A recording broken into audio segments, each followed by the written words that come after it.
Greetings, my fellow YouTubers, and happy Easter. This is the Big D again. And this time around, I'm going to be doing a double review. Now, and this time it's going to be a double feature from the House of Mouse. I'm going to be talking about The Rescuers and its sequel, The Rescuers Down Under.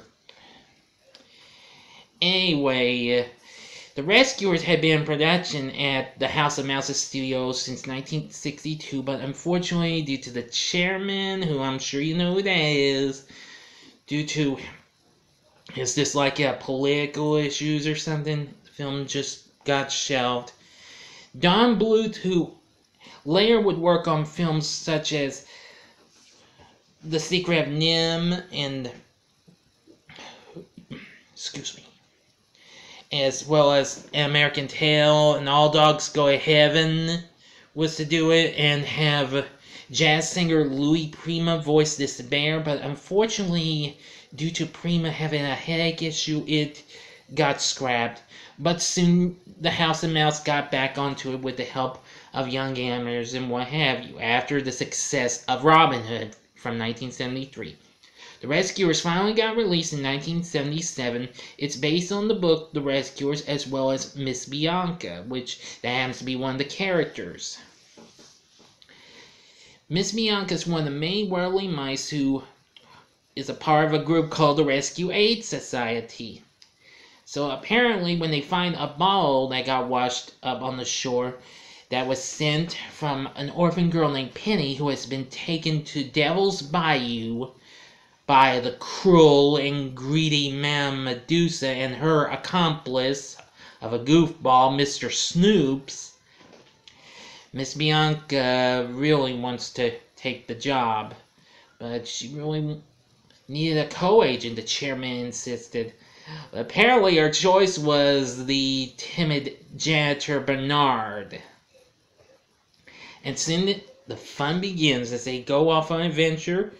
They try to find Penny at the orphanage at first she was currently at, and there they meet a cat named Rufus, but tells them everything in a way. And soon, with the help of an albatross named Orville, they manage to make it to Devil's Bayou.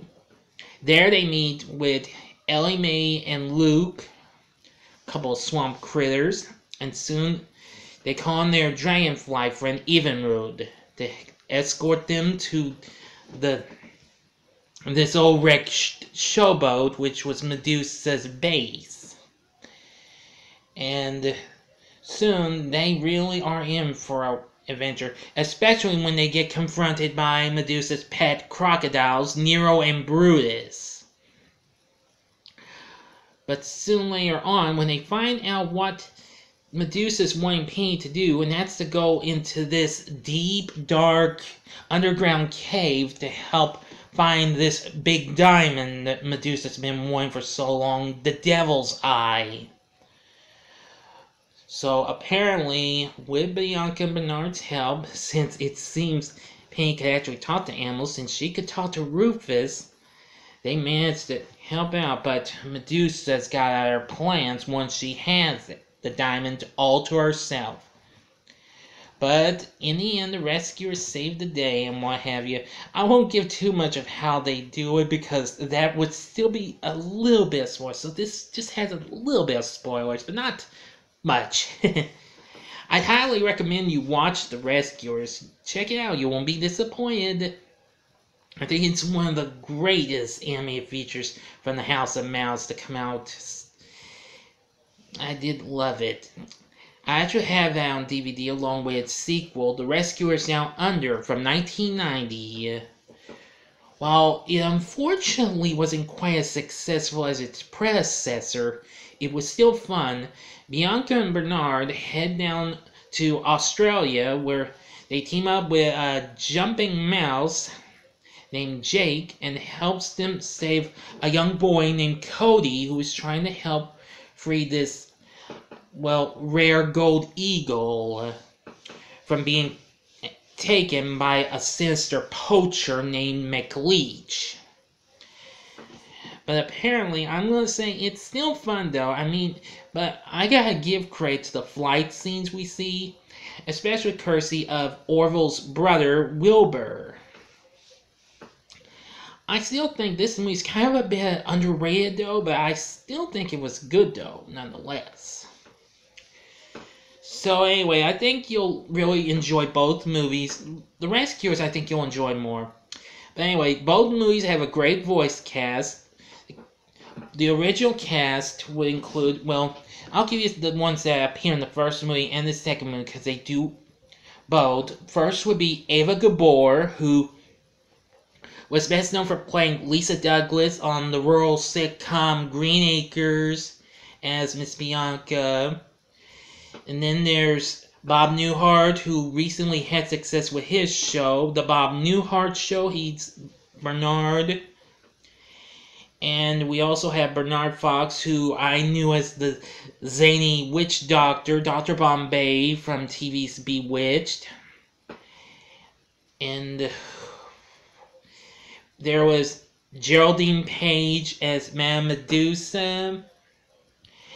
And Joe Flynn, who unfortunately died before the film was even released. He passed away in 1974, but he managed to have his role of Mr. Snoops finished, since he did appear in another movie that the House of Mouse produced right after his death, and that was The Strongest Man in the World with Kurt Russell. Let's see, there's Pat Buttram, another Green Acres star. He played Mr. Haney, and he's Luke's voiceover.